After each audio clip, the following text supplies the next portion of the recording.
Bismillah ar-Rahman ar-Rahim. Viewers, this is your host, Dr. Imtiaz Turabi, with program Safr Hidayat. I would like to share with you that Safr Hidayat is a program which pertains to the dignitaries who embraced Islam. And today in this program, we have with us our guest, Mr. Paul Salahuddin Armstrong. Assalamu alaikum. Wa alaikum salam wa rahmatullahi wa barakatuh. Well, in today's program, I would like to share with your good self the work you have done ever since you became Muslim and the early influence on your character, your personality, and I would like to share with you the persons who are instrumental in terms of your embracing Islam. To begin with, I would like to understand from your good self at what age you were driven by Islam and how you were attracted by Islam. Would you like to comment on that? This is a very good question. If you go back to my early childhood, I was never a Christian. And I want to make that perfectly clear. I've got nothing against Christians. They can believe what they want to believe. But I was never a Christian because I never subscribed to the doctrines of Christianity. I always found some of the beliefs particularly troublesome, especially when they basically deify Jesus as if he was God, and they get this confusion between Jesus, peace be upon him, and God. And that never made sense to me, even when I was at school, when I was still quite young. So I never accepted Christianity, although I always accept the person of Jesus, peace be upon him, always had a great inspiration on me. If you read the Beatitudes where he says, "Blessed are the pure in heart, for they shall see God," and you saw his example where he went out and he helped the poor, he helped the hungry. He says to the people that poor are the ones that will inherit the earth, the simple people, not the people who are proud and arrogant. These teachings made sense to me, but not Christianity, the religion. And in fact, it was only after I embraced Islam, much later on, that Christianity started to make more sense to me.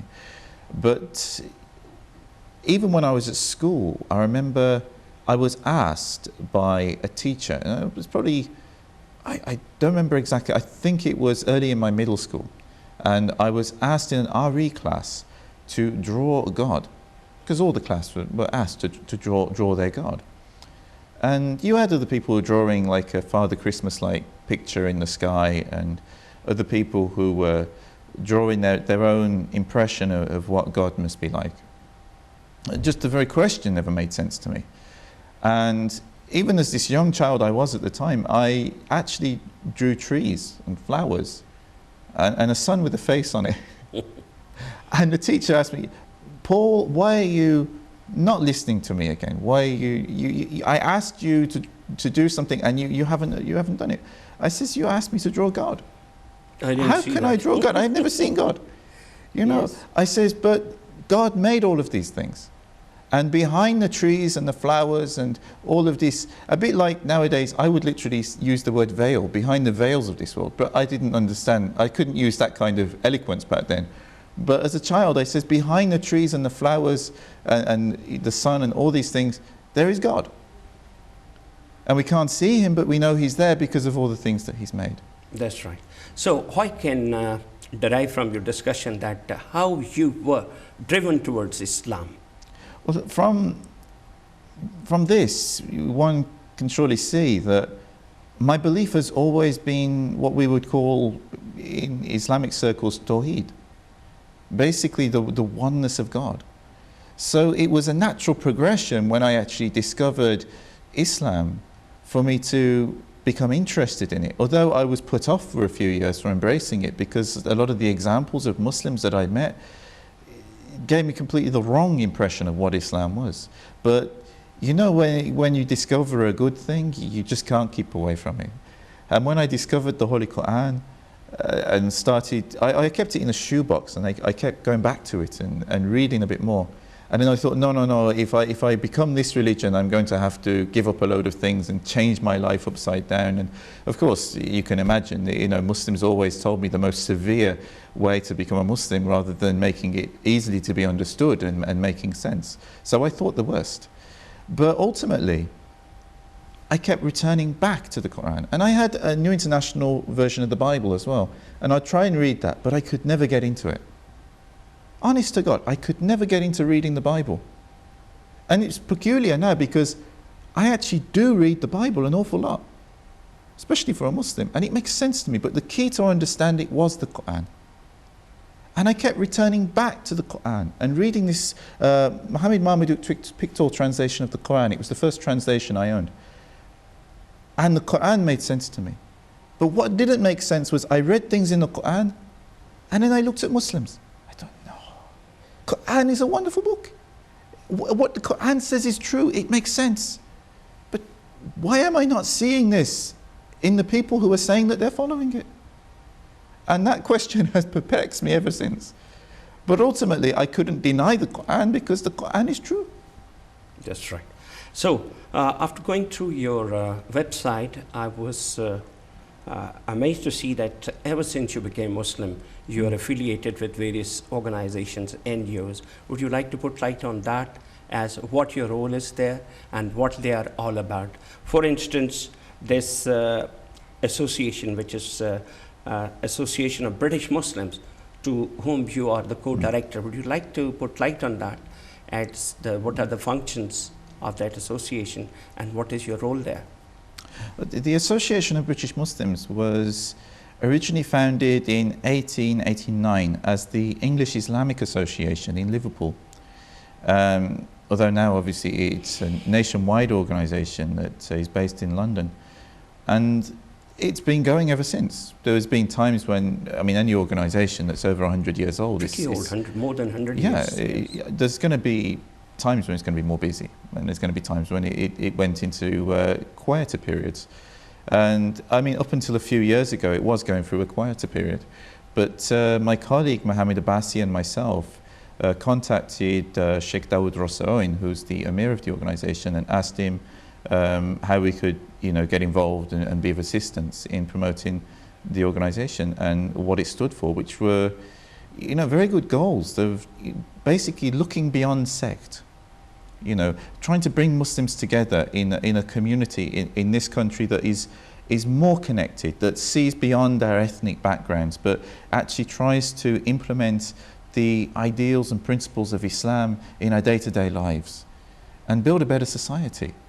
Now, this is something I've always believed. A lot of our so-called Islamic associations in this country are really more, nationalistic. Like you've got how many Pakistani associations of Muslims? How many Bangladeshi ones? Saudi ones? Turkish ones? There's nothing wrong with that necessarily if they're still open to other people, but in many cases they just become for that group of people, and they separate themselves off from other Muslims, and they start to point fingers after a while because they're developing so separately and not communicating with people in the other groups, and they even start to question each other. Are those really Muslims? Because I don't know, are Turkish people really Muslims? Are Pakistanis really Muslims? And this is a very, very bad attitude to have. This is not the teachings of Islam.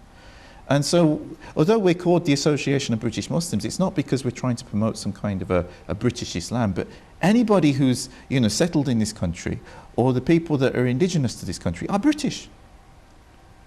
And we should develop the British Muslim community of the people that are living here from all their different backgrounds, whether they come from Iraq or Afghanistan or Israel, or there are Muslims from Israel any as part well. Of the world. Any part of the world. We should actually try and bring people together and connect people together. And beyond this, the Association of British Muslims actually tries to connect with people that are of all different faiths and all different backgrounds. Because ultimately, we're one human family. As Imam Ali, peace and blessings be upon him, mentioned, that if a person is not my brother in faith, he's my brother in our human family. And of course this applies to sisters just as much as to brothers.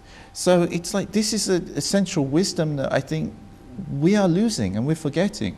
And this is obviously why we're seeing, we're going through troubling times internationally within the Muslim community. That's right.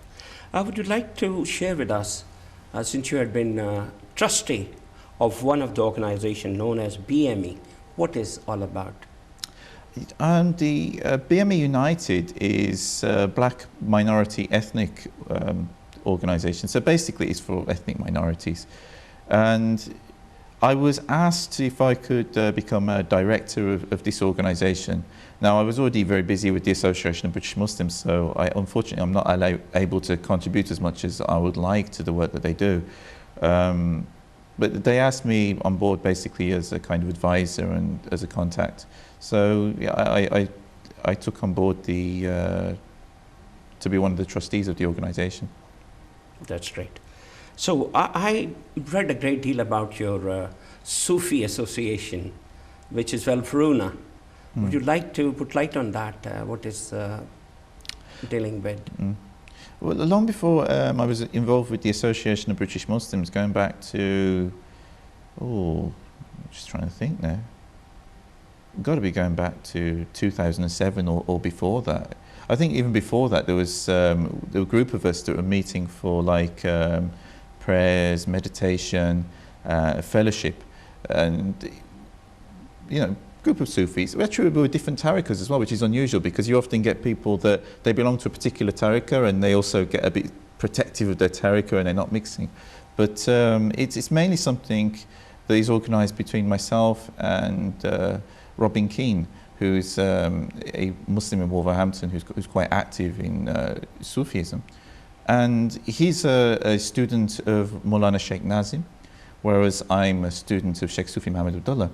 They're both different branches of the Naqshbandi Tariqa, but we were doing zikr and we thought rather than do it separately, why don't we do it together and try and bring people together. And the Furuna Sufi Association was basically after a while what we decided to call it. Furuna comes from the name of the founder of Wolverhampton, Lady Furuna. And it's actually, Wolverhampton was originally called Wolfran's Heen Town, Lady Wolfruna's High Town. So it's like we thought, why not name it after the founder of Wolverhampton? True. And the website has took off a lot more than the organisation itself, because we're only a small group in this organisation in Wolverhampton, but the website has become international. It's actually most widely read and visited by people in America. That's of right. all places. And yeah, I originally created the website to reach out to Muslims in Wolverhampton and the West Midlands. But it just goes to show, sometimes you start a good thing and it yes. Expands way beyond what you expect. That's right. And it was from doing this work that then my friend and colleague Mohammed Abbasi, he noticed that and he asked if I would like to work with him with the Association of British Muslims. And thereafter we approached Sheikh Dawood. So in fact, what I gathered from your website, that you embraced Islam some 12 years earlier, exactly during March 2000. This is correct, yeah. Who were the persons who influenced you or you were inspired by? Would you like to share with us those personalities? Going back to this, I always say actually, when people ask me what inspired you to embrace Islam, and I have to say Allah subhanahu wa ta'ala.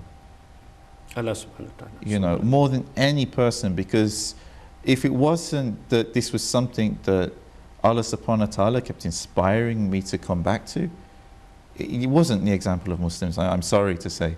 It was something which was an inner seed that was growing in my heart, is the best way I can describe it. But in terms of the actual understanding Islam on a more technical level and seeing how it makes sense, at that early stage, I have to say Sheikh Hamza Yusuf Hansen, he's a Californian sheikh who has studied in Mauritania with traditional Sufi and scholars in Mauritania, and he's also studied in the Gulf, and so he's got quite a wide range in his studies of Islam, and obviously he's American. So he's got that kind of understanding of American society, which isn't that different from British society. And he's got that understanding of Islam. And because of the way he could explain things in the cultural context similar to the one in which I lived, his insights were tremendously valuable in helping me to understand Islam. And to realize that when I saw shortcomings within Muslims, this was a human fault. It wasn't a fault in the teachings of Islam. That's right. How you were influenced by Sufi Muhammad Abdullah Khan? How he helped you? Sheikh Sufi Muhammad Abdullah was a tremendous inspiration on me, because just after I embraced Islam, I was being pulled this way and that way by all these different groups who saw me as a new convert to Islam, and they wanted to bring me in. They saw me as a new recruit. And I didn't go any of those directions. I visited a lot of different groups on a few occasions just to see what they were about and looked into them a little bit. But I never went with any of them, because I'm always suspicious of people that try to pull me. It goes back to the days before I was a Muslim, when I had Christian groups trying to convert me, and even afterwards, they're still at it, you know. And I'm always very suspicious, you know, when people are putting so much effort into trying to convert me. Because ultimately, the way I see it, it's an unraveling of an inward reality. It is something which is a personal thing between me and Allah subhanahu wa ta'ala, and this is true of every single person. And so, you know, what is to be gained by pulling me into this group or that group? And the people that I noticed were not really pulling me, but always welcomed me if ever I visited them, were Sufis. That's right. And that's why when I visited Sheikh Sufi Muhammad Abdullah and some of his companions, they were very helpful in helping me to understand what was Islam when I asked them questions. And they were both welcoming, and they answered the questions I had. And they never put any pressure on me that I should come with them and be part of their group.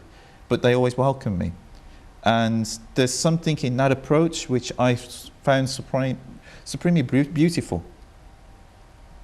And it appealed to my heart. That's right. While sitting there in the retiring room, we were discussing with your good self, and you were very high about Sheikh Daud Uven. What influence he has got on your character in terms of your developing personality and all that? I met Sheikh Dawood Rasa Owen more recently, within the past 4 years or so.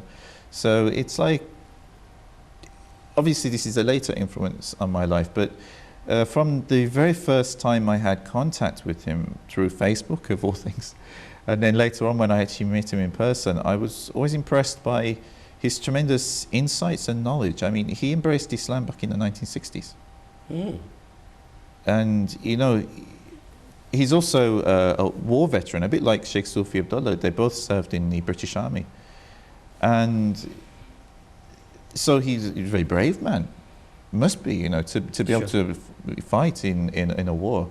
But at the same time, he's also very spiritual, and there's something about that which it's quite tremendous, and I found that inspirational. And also, when I discussed a lot of things with him, his knowledge and reading, I mean, of course, I mean, it goes back way before I started studying Islam, and you can always learn things from elders, especially when they've studied, and they also have some wisdom, you know, and it's just a pleasure to always sit with them.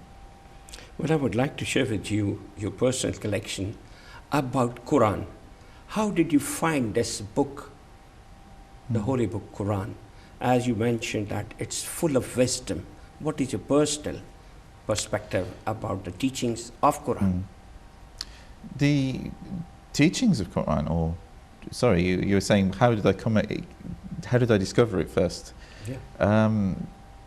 I actually heard about Quran once in an RE lesson going back to my middle school. And there was this teacher called Mrs. McLaren, and she mentioned something about Islam and something about this. All I remember very vaguely, but I remembered she mentioned something about a religion that believed in Jesus but didn't believe that he was God. They believed he was a messenger, a prophet. And of course, this accorded with what I was believing. So already I was sensing that, even at such a young age. So I remember asking the teacher about it, and she says, "Why do you want to know this? You're a Christian, aren't you?" And I said, "No." She says, "What religion are your parents?" I says, "They put C of E on form." She says, "There you go, you're a Christian, you don't need to know." So obviously this is just to fulfill some requirement in the national curriculum. Actually, I was driven by your approach towards monotheism. That's why I put you this question. But I always remembered that there was this other book that was sort of like the Bible but not like the Bible, and it was something else that I heard the word but I didn't know what it meant. But it's strange because ever since I heard the word Quran, I was attracted to it. I guess I've always loved books, but there was something else that and I read something on a computer at school from the Quran when I was in high school, but then afterwards I didn't think much about it for a long time. But when I went to university, I saw a table that was saying, it was one of the Islamic Society of Britain tables, and they do this for Islamic Awareness Week, and it had Muhammad and Jesus and everything on it. And of course, being a little mischievous student at the time, with my friend, we saw this and we thought, missionaries, let's go and have a laugh. And we did. We went up there and we started teasing them.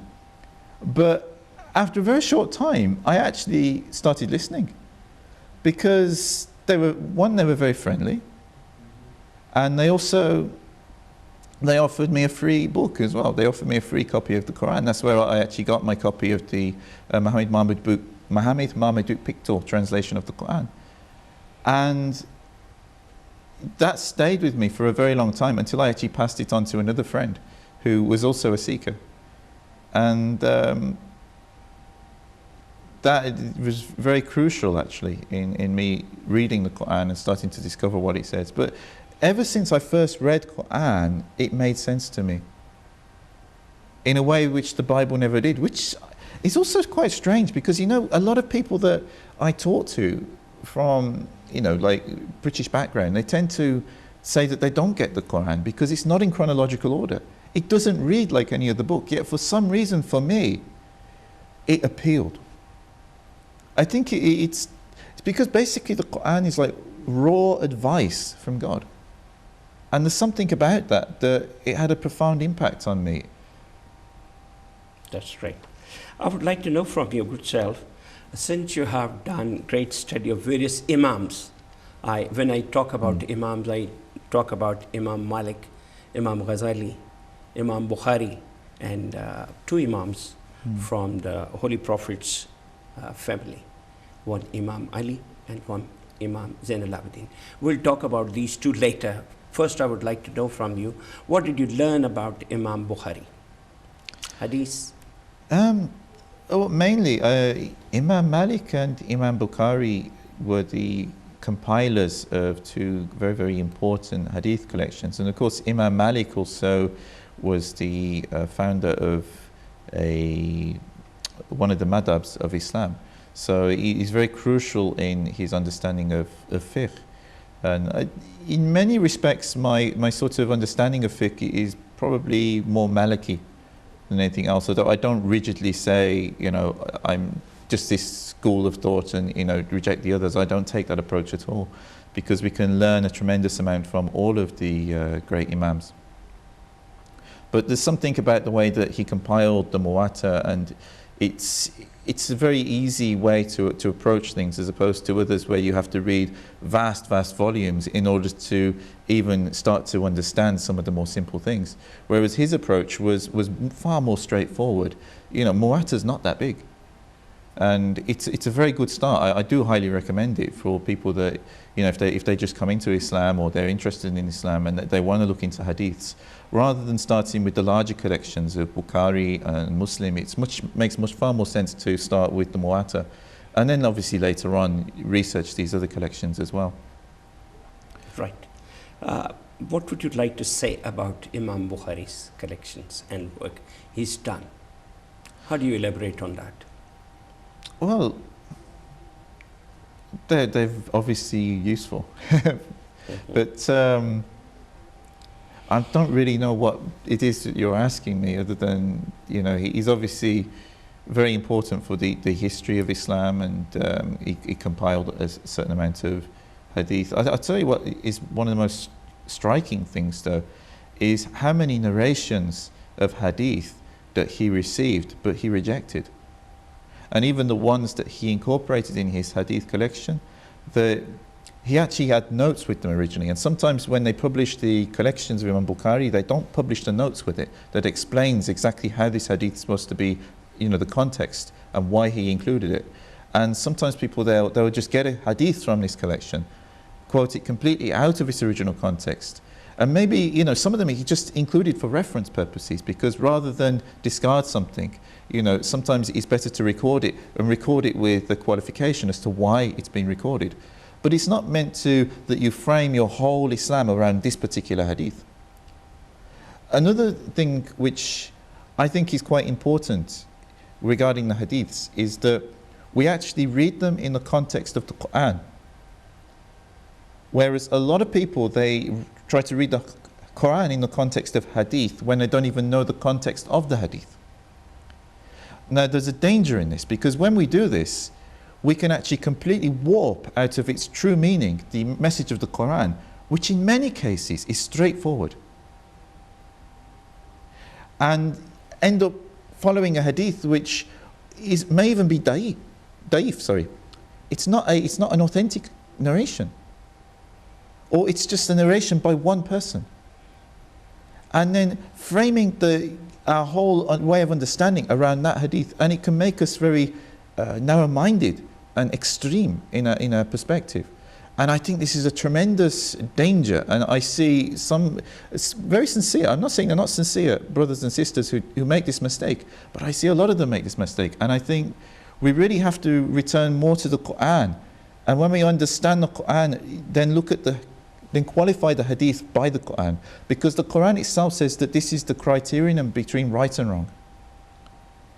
And that is supposed to be the measure by which we measure hadith, and any other reference material from anywhere else that we get, we should measure it according to the Quran. That's why I appreciate the Bible now, for instance. But at the same time, the Quran helps me to understand the Bible. That's right. I would like to know from you, what is the standard of judging the authenticity of a particular hadith in your research or study you have done so far? Well, according to the traditional scholars, traditional scholarly approach, hadiths have an isnad, a chain, whereby you can actually trace this hadith back through a chain of narrators. And if those narrators are all verified to be authentic and honest and upright people, then those hadith are regarded as being more authentic. This is the traditional approach. And I'm not saying we should reject that, but all I'm saying is I think we do need to focus a lot more on the Quran rather than on the hadith. And this doesn't mean I'm a Quranist either. I'm not saying we reject hadith completely, but I'm saying I think we need to be a bit more careful how we read the hadith. Because if you look, with a lot of the problems that we're facing at the moment, and a lot of the disunity between Muslims, it is based on a misunderstanding of hadith. More often than not so much a misunderstanding of Quran, but a misunderstanding of hadith. So I see a danger in this. Well, since we're discussing authenticity of hadith, and we're discussing all the imams, here I would like to benefit our viewers and myself with your comments about the authenticity of the hadiths coming from the source of Holy Prophet's family, the progeny, especially Imam Ali ibn Abi Talib alayhi salatu wassalam. Would you like to comment on that? It does concern me that you find within some circles that there is just a rejection of this, because often these sources are used predominantly by Shia Muslims.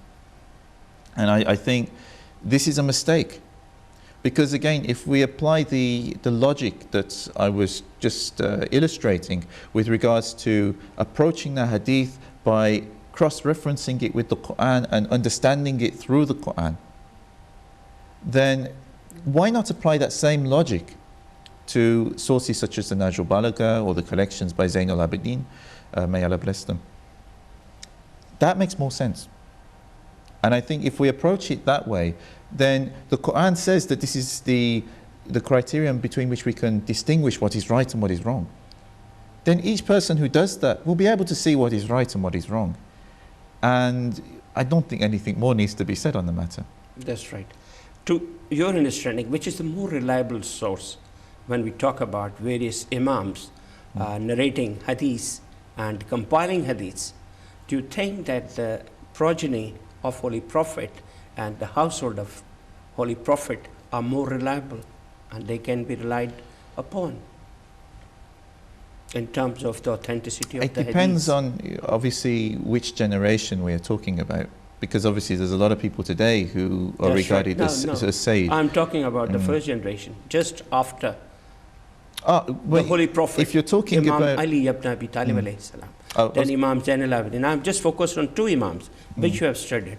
I'm referring to them. If you're referring to Imam Ali alayhi salam, as you mentioned, then of course there's no question. I mean, Imam Ali is such a close relative of Prophet Muhammad sallallahu alaihi wasallam. He was there all the way through. He was Relative, not only one of the so first close, people yes. who actually accepted the Companion, message of yes. Prophet Muhammad sallallahu alaihi wasallam. Yes. And he was one of the strongest supporters of Islam all the Successor way as through. well. I mean, really,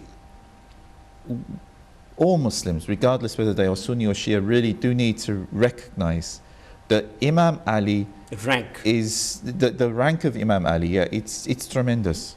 That's right. And you know, we can learn an awful lot from Imam Ali, may Allah bless him, and there's no doubt about that. I mean, anybody who questions this really needs to go back to the sources and understand their Islam a little more deeply, because there is no question on it. Would you agree with me that if anybody has to understand the Quranic teachings, it should be learned through Ali ibn Abi Talib alayhi salatu wassalam? I think if you go towards Najul Balagha, we were discussing with you a couple of hours ago, so they are all narrations of Tawheed, of Risala. I wouldn't go to the extent that we should reject the teachings of the other righteous companions, but at the same time we should certainly include and, you know, pay high regard to the family of Prophet Muhammad, the early generations of the family of Prophet Muhammad sallallahu alaihi wasallam, who are our saints, irrespective whether we're Sunni or Shia. They're our saints. Yes. You know, and there's no doubt about that. But I don't think we should just restrict to them and say that, you know, just because people were not to the It's family, a matter you know, of preference. yeah. If I talk to you very bluntly, it's a matter of preference. I mean, it's like you look at someone like Imam Malik. I mean, his qualities are, we can't say that he was not a great Imam and somebody of high rank as well, who, you know, is a tremendous blessing. But still he has done work, yes, I do appreciate. You but know, when so, it is going to be compared with Hazrat Ali, Imam would- Ali ibn Abi Talib alayhi salam, he has got his own ranks. Would you agree with this? May I read something? I was actually Please, thank reading on the train today.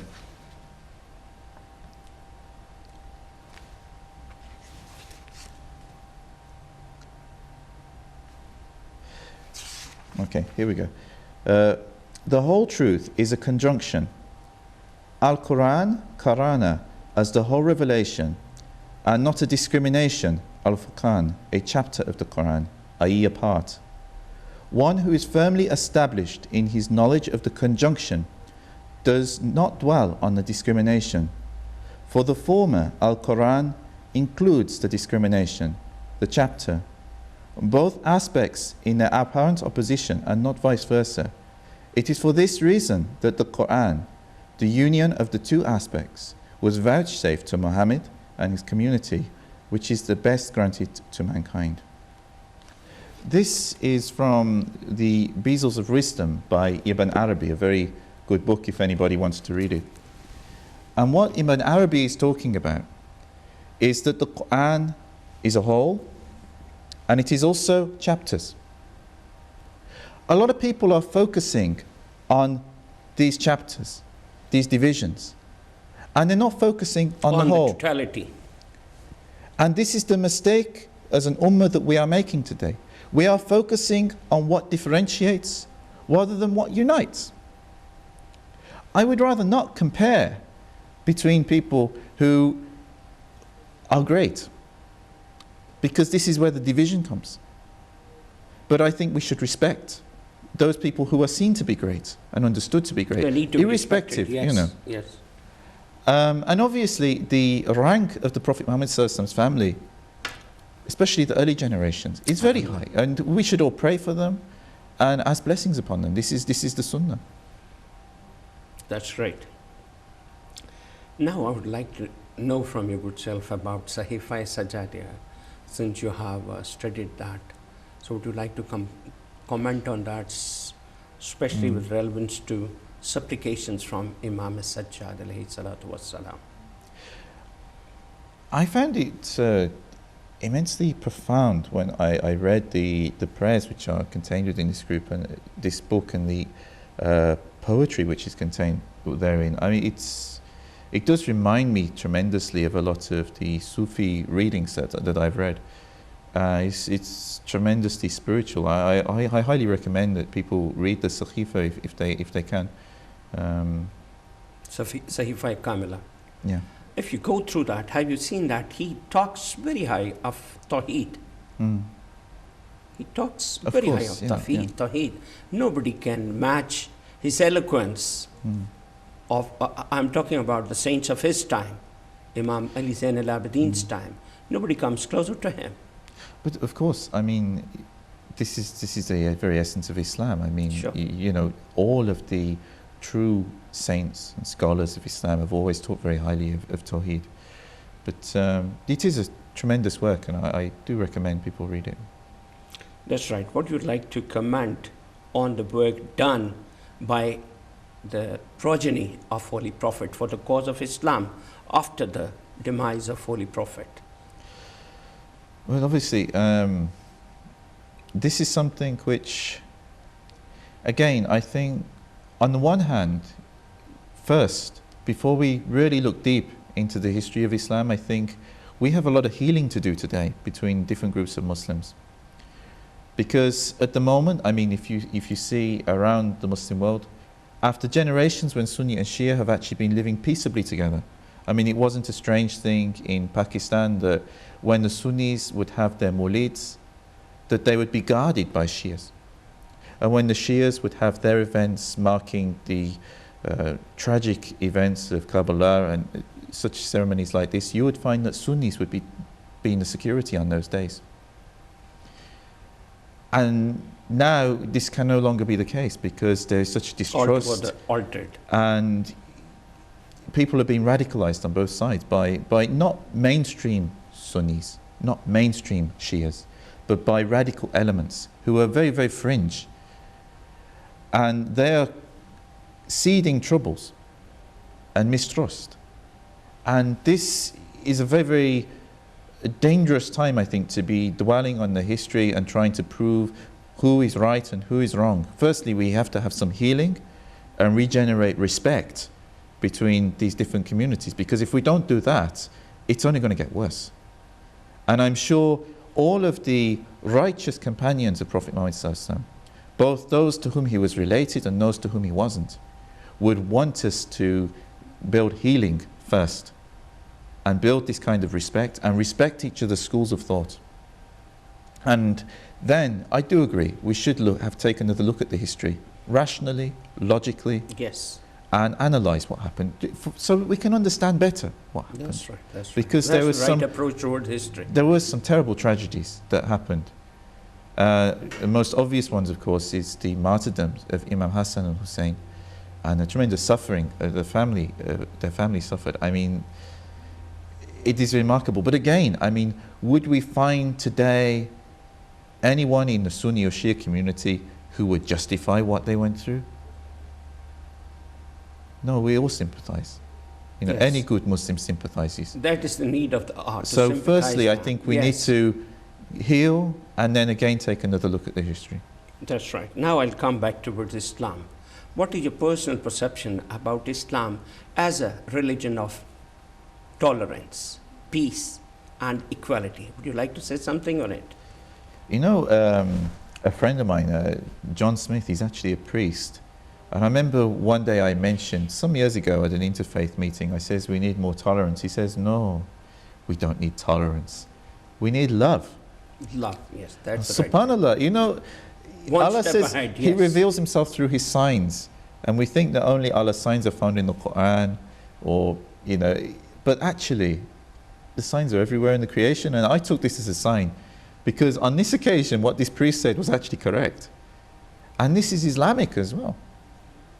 You know, we don't call Prophet Muhammad, peace be upon him, the beloved of Allah for no reason. Love is tremendously at the heart of Islam. We say everything that we do, Bismillahir Rahmanir Rahim. And we don't even think what we're saying. Well, what is Rahman? Rahman, the compassionate. Rahim, the merciful. The root of the Rahim, the root in this, is where we get the word womb from. There is tremendous connection. And yet we are not understanding that at the heart of Islam is a message of love. You read in the Quran to a prophet that was sent to initially to the Arabs, but for the whole world. For whole mankind. But he was still an Arab. And he spoke Arabic. He was initially for the Arabs, but the message was then meant to be spread across all mankind. And what do we find in Surah Al-Baqarah? The second chapter of the Quran, the first main chapter of the Quran. Ya Bani Israel, O people of Israel, to a prophet that was sent initially to the Arabs with a message for all mankind. O people of Israel, we don't think, we don't analyze. Look at the love that Allah subhanahu wa ta'ala is showing the people of Israel. And even to the prophet that he sent to the Arabs, he includes in it an appeal, O people of Israel, please come back to remembrance of Allah. That's great. And this shows tremendous love, and people don't realize it. And this is why, again, I say we need to return back to the Quran, try to understand it more deeply. Well, after embracing Islam, where do you find yourself today? Spiritually, mentally, physically, environmentally? That's a good question. When I put all these questions, they all refer to your spiritualism. And it's true, everything is connected. I find myself in an interesting position, and I see I have a role as a kind of bridge between different groups, because Allah has given me certain insights. And these insights, firstly into Islam, I mean, I am an Englishman, and I'm still an Englishman. And you'll remain Englishman, yes. And I remain an Englishman. Yes. And my culture is English, predominantly. Yes. But at the same time, I have been given insights into Islam. I've been given insights into what is the different schools of Islam. And because of the fact I wasn't indoctrinated as a child, and I learned these things as I grew up, I don't have the prejudices there. And I think this is a very important thing. We need to counter these prejudices. And anything which I can do to help people open their eyes, open their minds, apply some logical reason, and try to come together for the greater good. I think this is what I'm trying to do. And I'm appealing to people to try to work for the future of a human family and not be so pessimistic. And, you know, I mean, there are many people there saying Day of Judgment is around the corner. And yet, you look, I mean, there is a famous hadith of Prophet Muhammad, peace be upon him, that Jibreel alayhi salam came to him and they discussed the Day of Judgment. And he says, only Allah knows this. That's right. Well, if only Allah knows this, then yes, we should anticipate it, but at the same time, we shouldn't be rushing to, you know, that the Day of Judgment is just around the corner and, you know, just panicking and freaking out. Because again, if we panic and freak out, then this indicates a lack of iman. Because the person who has true faith, he doesn't over-worry about these things. But when you see a danger, then you, while remaining calm, remaining centered, you try to do something to alleviate the danger, if it is within your ability to do that. Sure. And if it is not, then you obviously trust to Allah. But if there's anything you can do, even as simple as just being kind to your neighbors, just getting to know your neighbors, even helping a charity like the RSPCA or the Woodland Trust or, you know, Islamic Relief, and, you know, working with these charities, trying to alleviate the suffering of other people, alleviating the suffering of animals, planting trees, which is a sunnah of our Prophet, peace be upon him. These are things which we should be doing more of. And if we can do that, then it would bode well for the future. That's right. Is it very clear to your good self that Islam is the religion which is being embraced all over the world, especially when we talk about English conditions in UK? I think more than 100 people a day are embracing Islam. And when we talk about Europe, same is the case with them.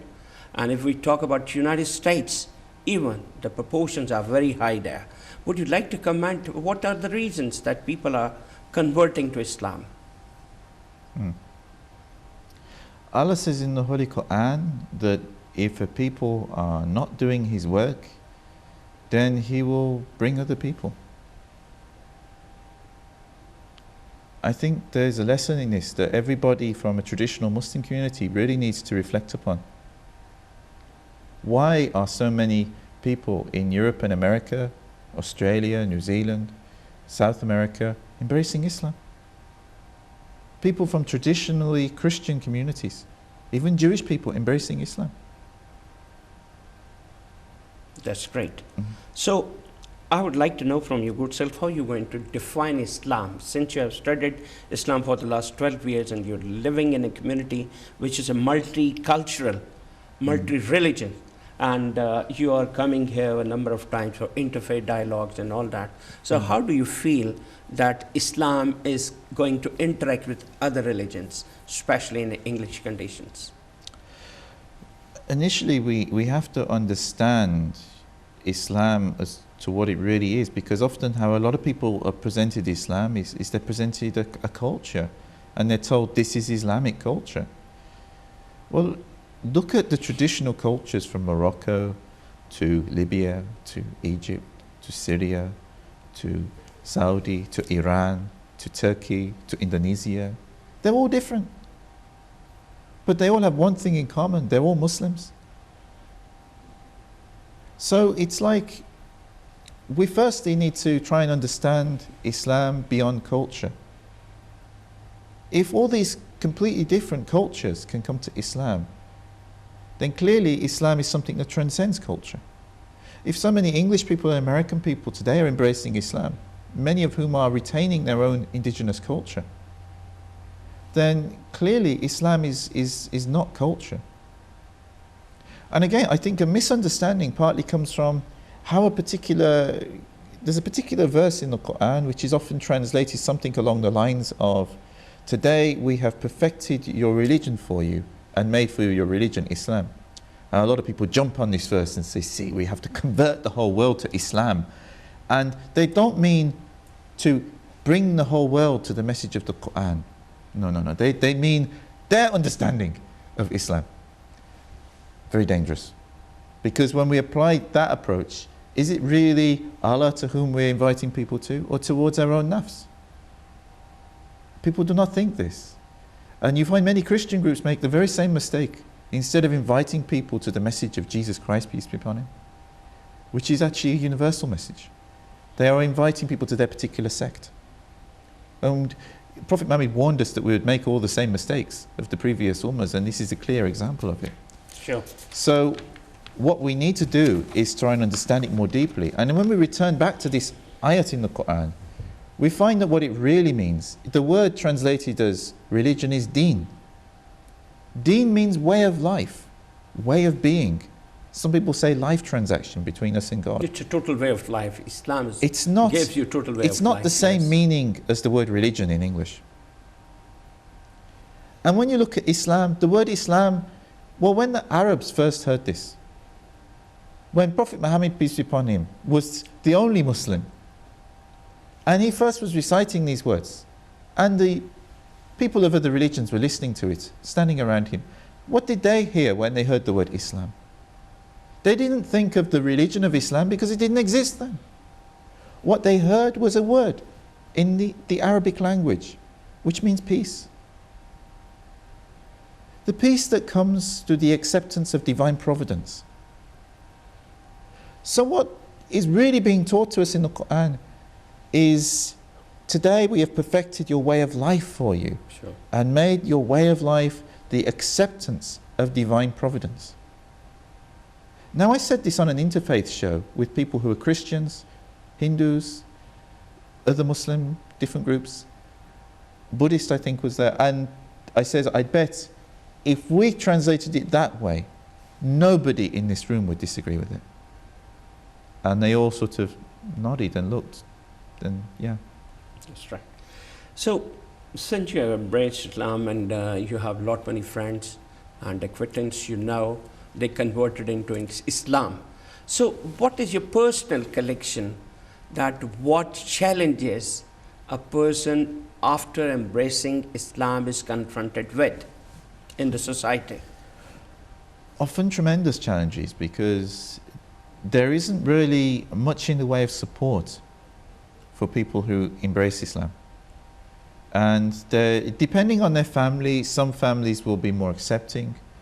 Some families will actually reject their children if they embrace Islam, depending on how religious their parents are, how open-minded they are.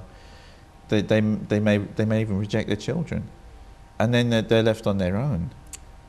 Fortunately, this wasn't the case in my case, but there was still, I mean, I embraced Islam before 9/11, so my dad was just thought it was a phase I was going through and thought, fine, you found a religious group to join and stuff like that.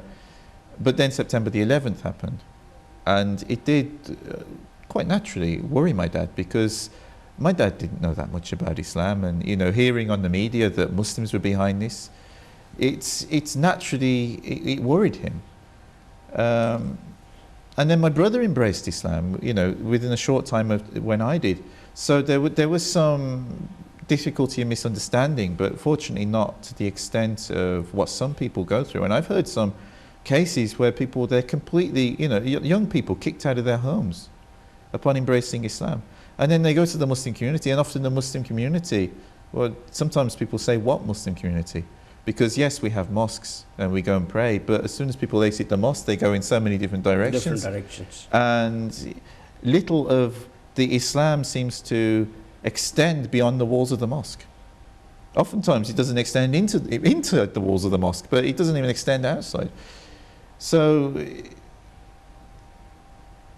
it can be very difficult. I mean, even I've been studying Islam for the past 12 years and not had much support in the way of practical support while I was doing that. I'll take one step ahead this question.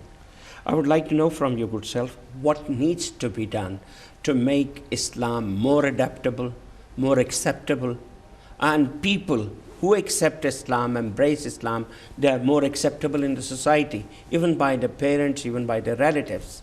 What needs to be done? There is a teaching that is mentioned in the Quran where it says that do not do just what your ancestors did. And this is a mistake that we make. In many cases, you find people from more traditional backgrounds where their societies have been Muslim for many generations. They tend to have got ossified and stuck in a certain way of doing things. And they think that is Islam. And again, this is where some of the conflict comes between different groups of Muslims, because each one is thinking that their particular interpretation is the only way and all the others are wrong. And we need to open our minds a bit more and not just do what our ancestors did, but reflect. And if it makes sense to us, obviously carry on with what we were doing. After reflecting upon the Quran, reading it and understanding it more deeply, if it makes sense, yes. And if it doesn't, make the necessary alterations and be open to that. That's right. I would like to know from your good self that what are the reasons that in United Kingdom there is sort of estrangement between various sects here, how this can be coped and people can be put together and gelled in.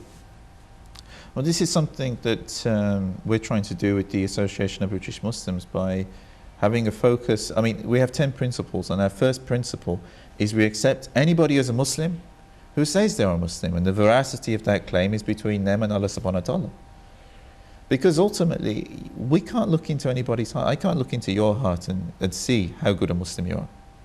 This is your secret between you and Allah subhanahu wa ta'ala. Just like the same is true of me, the same is true of us all. So how dare I say that because somebody is a Shia, that they are not a proper Muslim, or somebody is a Salafist, that they're not a proper Muslim. Only Allah knows their sincerity. We all have to accept this particular point. And it's Quranic to do this.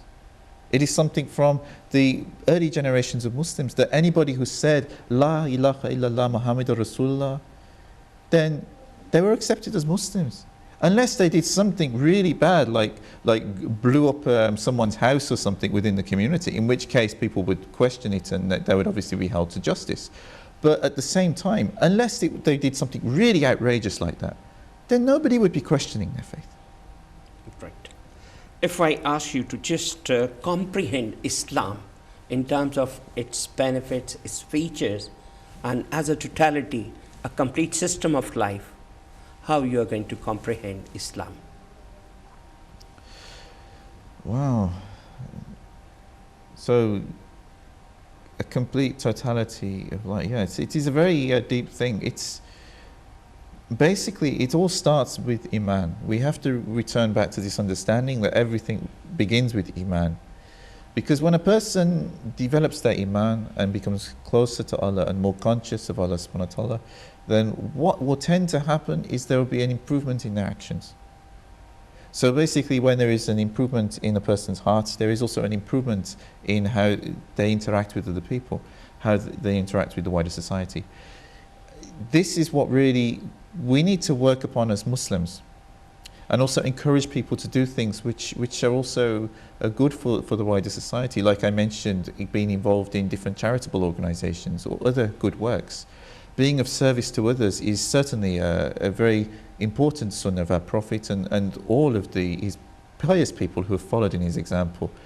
And I think this is something we definitely need to return back to. And a lot of the time when you mention things which are charitable, you tend to find people today, they always ask, well, what's in it for me? What expenses am I going to get? What money? Well, I can honestly say, I mean, for the past 2.5 years as a co-director of the Association of British Muslims, I haven't had any payment. I haven't had any expenses. I've done this because it's for the sake of Allah subhanahu wa ta'ala. The real understanding of doing things vis-a-billah. Now that's also not an excuse that we should take advantage of people. But at the same time, each person should be inclined towards doing good works. And doing things because they need to be done, because they're the right things to do. And not just be looking at what kind of material gain they're going to get from it. There is more to this life than material gain. Will, in the last, I would like to know from your good self that in various parts of the world, Islam is attributed with terrorism. How you are going to give your own perception of this? Well, obviously Islam is not terrorism. If Prophet Muhammad, peace be upon him, was teaching terrorism, do we think that within 100 years of his leaving his physical existence, that Islam would be stretching from West Africa right the way to the borders of China? Clearly, if his message was terrorism, this would never have been the case. It was a message of love that passed from one heart to another heart. I think in light of the troubles that we are seeing in this day and age, it is vitally important in this time that all Muslims, regardless of their school of thought, return back to the teachings of the Quran and try to understand it more deeply in their own language. And not merely reciting it in Arabic, but actually understanding it deeply in their own language. And I think if we do this and try to understand Islam more deeply, try to have more respect and understanding for people from different schools of thought, and reach out and connect to people within the different schools of Islam, and also reach out and connect to people within the wider society, then, and work for the benefit of everyone in our human family, then a lot of these troubles will be resolved in due course. But we all have a part to play in that, and we all have to do our bit to make things better. That's great. So viewers, this was Safr Hidayat with Dr. Paul Salahuddin Armstrong, a very pretty long name, but I can call you Paul. Thank you very much for being with us, and it was a very mind-blowing discussion with you. I was really very much impressed the work you have done and the projects you're running. I wish you good luck and hope to meet you again. Thank you very much. Lovely to meet you as well. Thank you.